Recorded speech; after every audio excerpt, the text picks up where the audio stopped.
नमस्कार।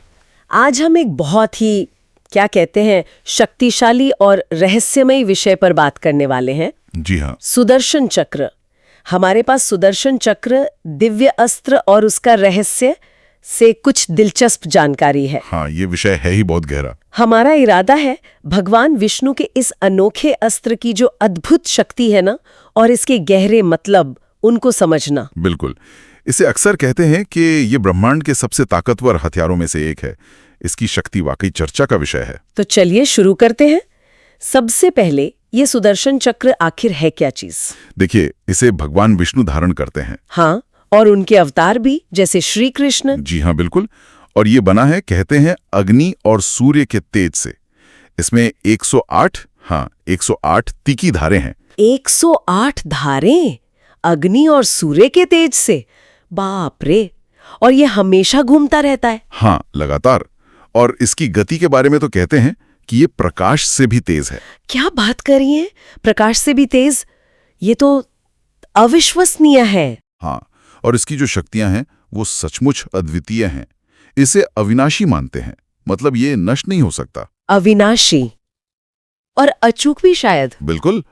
अचूक मतलब एक बार संकल्प करके छोड़ दिया ना, तो ये लक्ष्य को भेदे बिना वापस नहीं आता, चाहे लक्ष्य कहीं भी छुपा हो। किसी भी तरह की माया या रक्षा कवच को भी काट सकता है। हाँ, कोई भी मायावी शक्ति हो, कितना भी मजबूत रक्षा कवच हो, ये उसे भेद देता है। इसकी शक्ति के आगे कुछ नहीं टिकता। ये तो अद्भुत शक्ति है। और सबसे हैरान करने वाली बात तो ये है कि इसे चलाने के लिए कोई शारीरिक बल नहीं चाहिए, कोई धनुष बाण जैसा कुछ नहीं। सही कहा आपने। यही तो इसकी सबसे बड़ी खासियत है। ये पूरी तरह से मानसिक संकल्प की शक्ति से चलता है। मानसिक संकल्प मतलब सिर्फ सोचने भर से? हाँ, बिल्कुल। चलाने वाले की इच्छा शक्ति, उसका संकल्प ही काफी है। महाभारत में हमने कई बार देखा है। हाँ, श्री कृष्ण ने कैसे बिना छुए ही इस्तेमाल किया था। वही, उन्होंने सिर्फ संकल्प किया और चक्र अपने लक्ष्य की ओर चल पड़ा। यह दिखाता है कि इसकी शक्ति भौतिक नहीं बल्कि मानसिक और आध्यात्मिक स्तर पर है। तो फिर ये शक्ति सिर्फ इसी दुनिया मतलब पृथ्वी लोक तक ही सीमित नहीं होगी? नहीं, बिल्कुल नहीं। इसका दायरा तो कल्पना से भी परे है। ये समय और स्थान मतलब टाइम एंड स्पेस, इनकी सीमाओं को लांघ सकता है। किसी भी लोक में पहुंच सकता है, किसी भी समय में? जी हाँ, किसी भी लोक में जाकर, चाहे वो भूतकाल हो या भविष्य, अपने लक्ष्य को भेज सकता है। लेकिन यहाँ एक बहुत जरूरी बात है। क्या? इतनी अपार शक्ति का उपयोग कभी अन्याय के लिए नहीं होता। अच्छा। इसका एकमात्र उद्देश्य है धर्म की रक्षा, धर्म की स्थापना, अधर्मियों और अत्याचारियों का विनाश। यह न्याय की परम शक्ति है। हाँ, पुराणों में ऐसे किस्से हैं भी, जैसे वो शिशुपाल वाला किस्सा। बिल्कुल।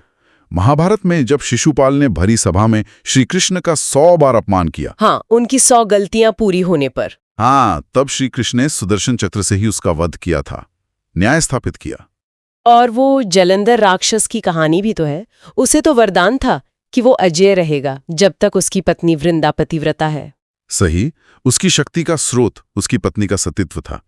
उसे हराना लगभग नामुमकिन था। तो फिर विष्णु जी ने क्या किया? भगवान विष्णु ने पहले माया का प्रयोग किया, एक तरह का दिव्य छल कह सकते हैं। अच्छा। उन्होंने वृंदा का पतिव्रत भंग किया, जिससे जलंधर की शक्ति का आभार टूट गया। और फिर सुदर्शन चक्र का प्रयोग हुआ। हाँ, फिर सुदर्शन चक्र की अमोघ शक्ति से उसका अंत किया। यह दिखाता है कि चक्र सिर्फ भौतिक बाधाएं नहीं बल्कि ऐसे वरदानों से मिले कवच भी भेज सकता है, अगर धर्म स्थापना के लिए जरूरी हो। ये तो इसकी विनाशक शक्ति की बातें हुई, पर क्या इसका कोई गहरा मतलब प्रतीकात्मक अर्थ भी है? निश्चित रूप से है।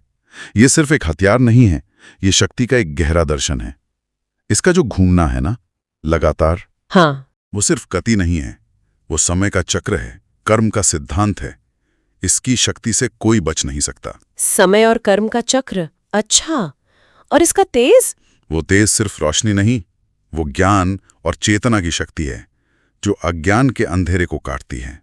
और वो 108 धारे, उनका क्या मतलब है? उन्हें ब्रह्मांड की अलग अलग ऊर्जाओं, अलग अलग संभावनाओं की शक्ति का प्रतीक मानते हैं। यहां तक कि नाम देखिए ना, सुदर्शन। हाँ, सुदर्शन मतलब शुभ दृष्टि या दिव्य दृष्टि, सत्य को देखने की शक्ति। तो ये सिर्फ विनाश नहीं, ये सत्य और ज्ञान की शक्ति भी है। तो ये सब जानकर आज के समय में हम इसे कैसे देखें? कुछ लोग तो इसे साइंस से भी जोड़ने की कोशिश करते हैं। हाँ, करते हैं। कुछ आधुनिक विचारक सोचते हैं कि शायद ये कोई ऊर्जा आधारित हथियार हो, जैसे कोई प्लाज्मा डिस्क या लेजर व्हील जैसा, जो मानसिक रूप से नियंत्रित होता हो। हाँ, पूरी तरह से। ये सोचना ही कितना रोमांचक है। संकल्प शक्ति का ऐसा चरम रूप, ये तो आज की किसी भी टेक्नोलॉजी से बहुत आगे की बात लगती है। सही बात है, चेतना की शक्ति की कोई सीमा नहीं शायद। बिल्कुल नहीं। शायद। जी। तो संक्षेप में अगर कहें तो सुदर्शन चक्र सिर्फ एक हथियार, एक अस्त्र नहीं है। बिल्कुल नहीं। ये चेतना, धर्म, न्याय और जो ब्रह्मांडीय ऊर्जा है, उन सब की मिली-जुली शक्ति का प्रतीक है। ये परम रक्षा और न्याय का आखिरी साधन है। और इसे वही नियंत्रित कर सकता है जिसका अपने मन पर, अपनी इंद्रियों पर पूरा नियंत्रण हो। जी हाँ, जिसका धर्म पर पूरा नियंत्रण हो। इसकी शक्ति सिर्फ विनाश में नहीं, संतुलन बनाने में है, न्याय करने में है। बहुत खूब। और जाते जाते हमारे सुनने वालों के लिए एक सवाल छोड़ जाते हैं। जरूर। अगर सुदर्शन चक्र जैसी इतनी अपार शक्ति सिर्फ मानसिक संकल्प से चल सकती है, तो ये सोचने वाली बात है कि हमारी अपनी इच्छा शक्ति में, हमारी चेतना में कितनी असीम क्षमताएं हो सकती हैं। हाँ, और ये भी कि हम उस क्षमता का, उस शक्ति का उपयोग किस लिए करते हैं, किस दिशा में करते हैं, ये विचारणीय है।